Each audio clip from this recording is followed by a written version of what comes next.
So can it start a car? Let's find out. One of the biggest questions we have right now for electric vehicle is that will sodium ion be the future of EV batteries? And the answer is nah. In this video, I'm going to talk about sodium ion batteries in general, the pros and cons of sodium ion. I'm also going to do a review of an actual sodium ion battery. Let's get started. Let's talk about the pros and cons of sodium ion batteries. Let's first talk about pros. Number one, availability.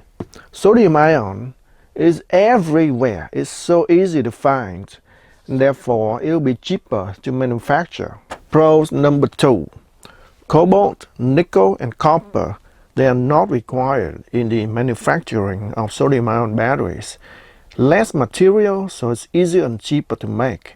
It also has less environmental impact and carbon footprint because you don't have to mine for extra precious metal.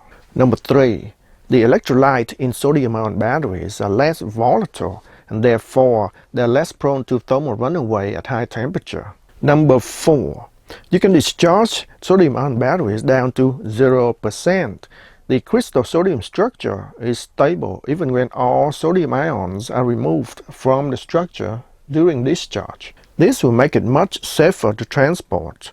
Once the battery is 0 volt, nothing will happen if you short out the battery. Or will it?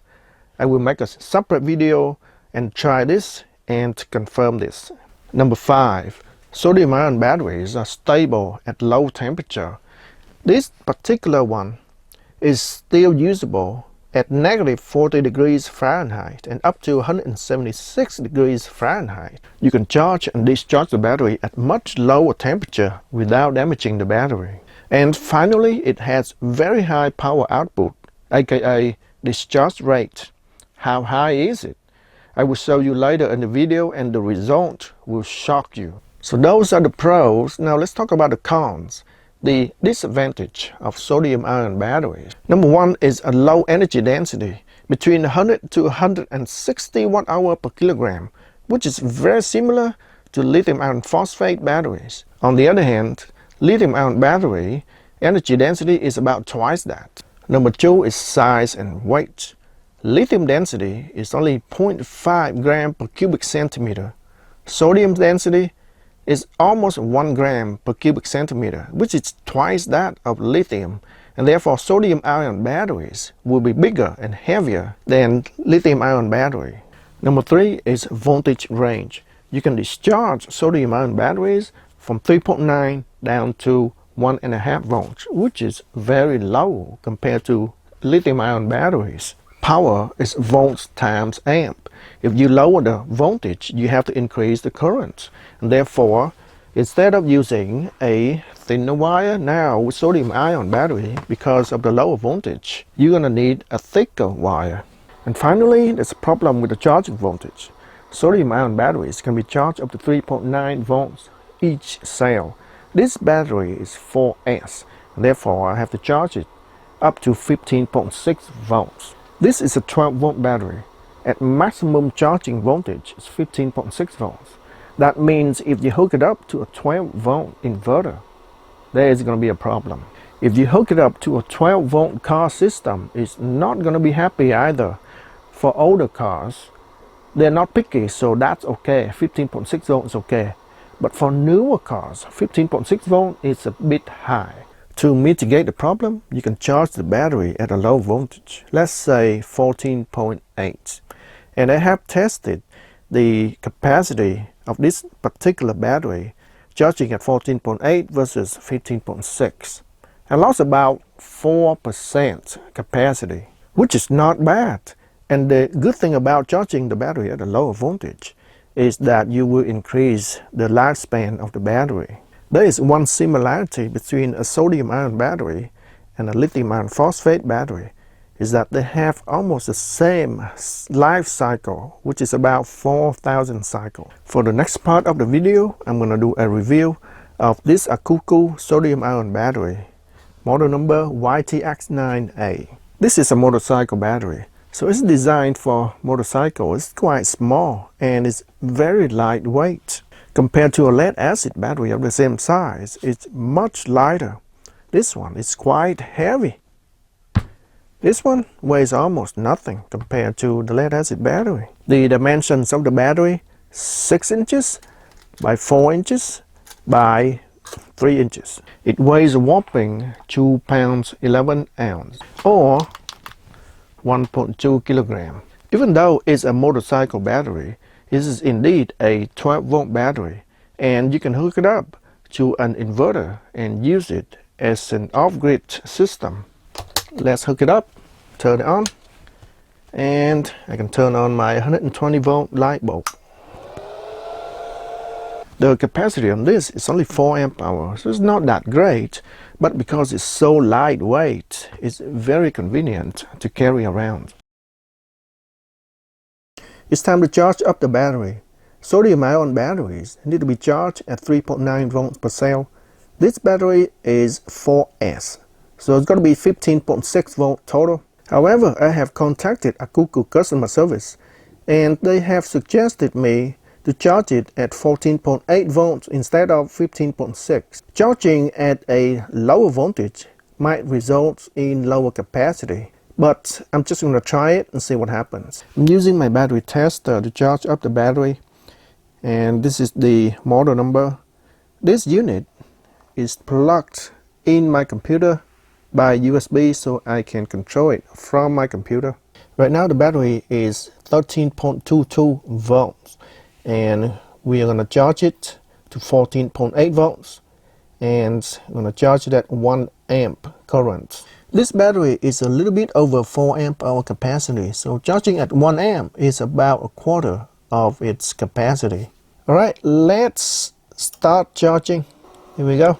We are charging at 1 amp. Now let's take a look at the charge here. That's a very cool software and it can show you the charge while it's charging, so that is pretty cool. It's been about 21 minutes and the battery is full. Right now it's at 14.69 volts and this is the charging curve. The blue line indicates the voltage and the red line current. So once it reaches 14.8, the current starts to taper off. Let's go ahead and do a discharge test. Let's change this to discharge constant current and we're going to do it at 1 amp. The cutoff voltage, I'm going to discharge them to 1.5 volts per cell, and this is a 4S battery pack, so it's going to be 6 volts. And let's go ahead and start.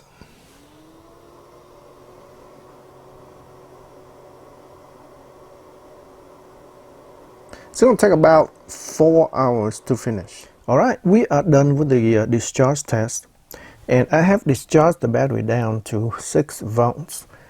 The red line is the current, which is 1 amp all the way to the end. The blue line is the voltage of the battery. This curve, the blue line here, is unlike lithium ion or lithium iron phosphate battery discharge curve. The sodium ion discharge curve is very different. It started all the way up here and it's gradually decreasing all the way until the end. Let me show you a typical lithium iron phosphate discharge curve. The voltage of a lithium iron phosphate battery stays relatively flat all the way until the end and then it just drops very suddenly. Sodium ion battery is not the same. The flattest part of this curve is between 12.5 volts to 12 volts, and then after that it just keeps dropping faster. The capacity I get from this discharge is only about 3.86 amp hour, whereas the battery is rated at 4.25 amp hour, and that's probably because I only charge it up to 14.8 volts instead of 15.6 volts. So let's try this again. Now let's charge the battery back up. So let's go to charge, constant voltage, This time I'm going to charge it at 1.25 amps to make it a little bit faster. Voltage 15.6. Alright, let's start.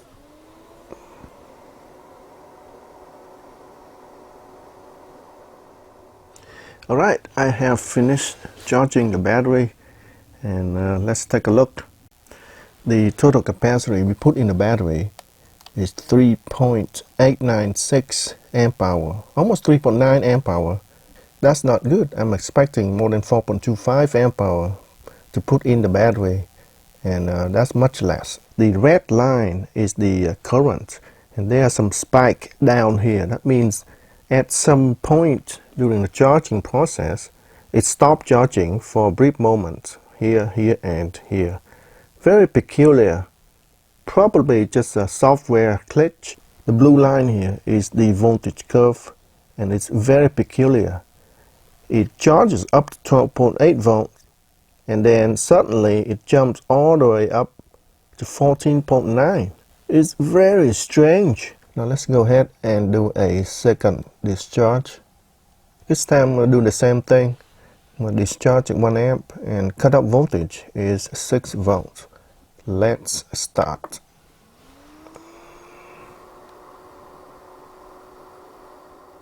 Alright, it's been 4 hours and we are done with the discharge. Let's take a look at the capacity.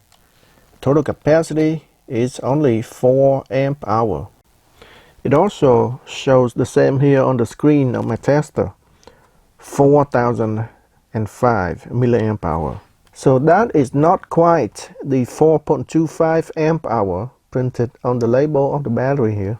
Let's take a look at the discharge curve, and that is the blue curve on the screen.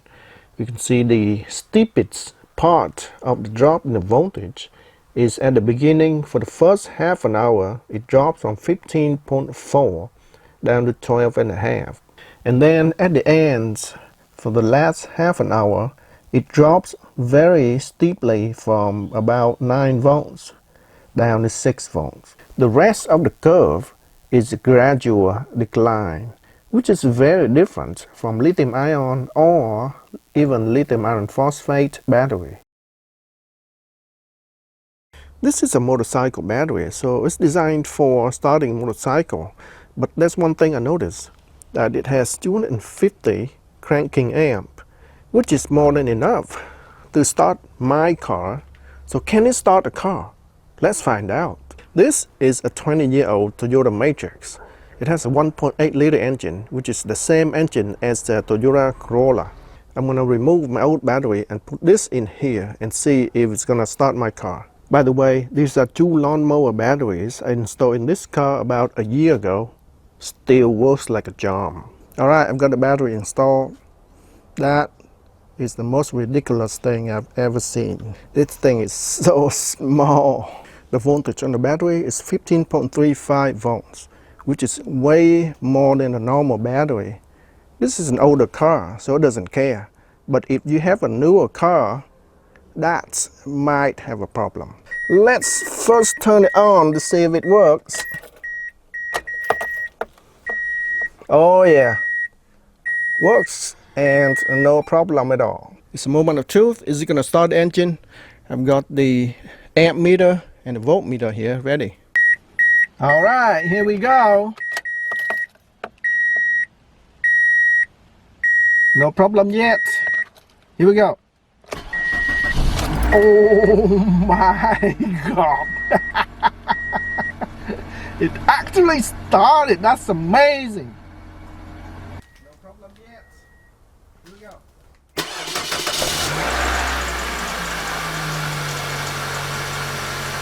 I just reviewed the video clip and I think I saw 220 something amps on my meter, but it was too fast. I want to see exactly how many amps it takes to start the car, so I'm going to use the inrush function on my meter. Alright, here we go. This is the second time with the inrush function.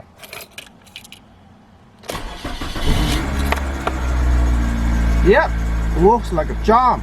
This is the second time with the inrush function.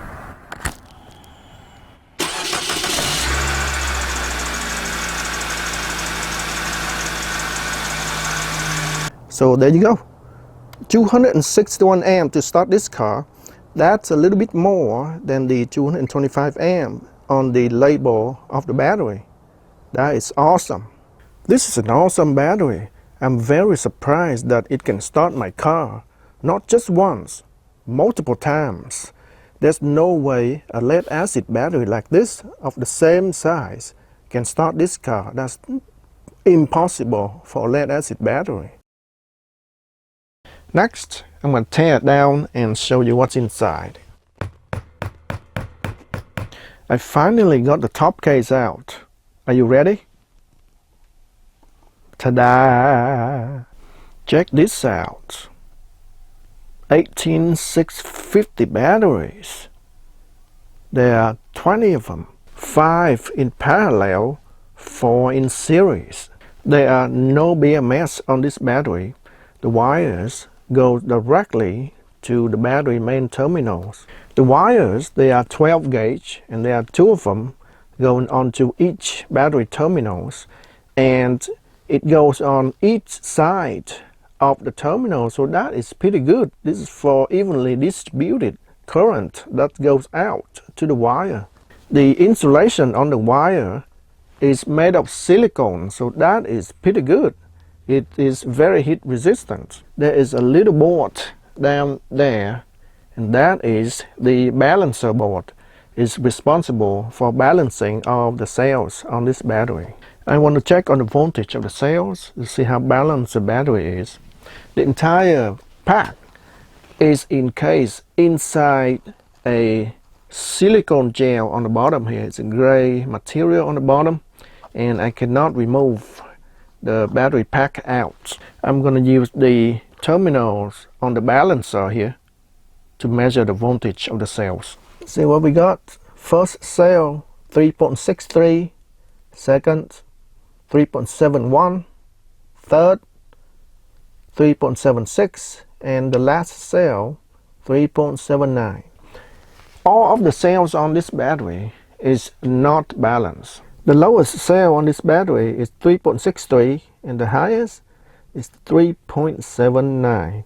I have just charged the battery to 100%, so I don't know if the balancer on here requires some time to balance out all of the cells, or maybe because it's not working very well.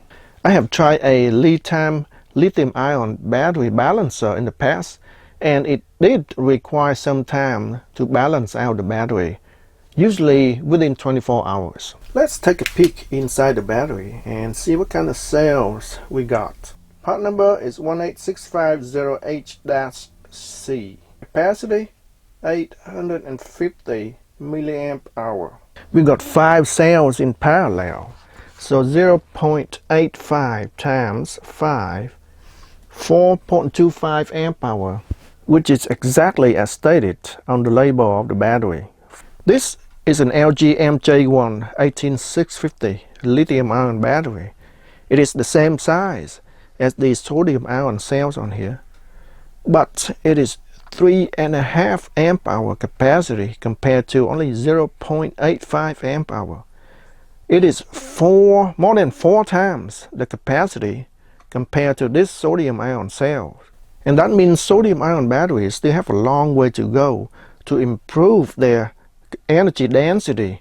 More research needs to be done to get more energy density out of these. There are still a lot of questions left for sodium-ion batteries, like, is it really safe to transport a completely depleted sodium-ion batteries? What happens if you puncture a 0 volts sodium-ion battery? What happens if you puncture or short out a fully charged sodium-ion battery? Are you ready? And will it turn into an inferno and go into a thermal runaway mode and burn the adjacent cells? Is the electrolyte flammable? Will it damage the battery if you discharge it down to 0 volts? There are so many questions that need to be addressed for this battery. So in the next video, I'm going to disassemble this battery pack to do experiments on it and answer all of these questions. So stay tuned, and I will see you next time.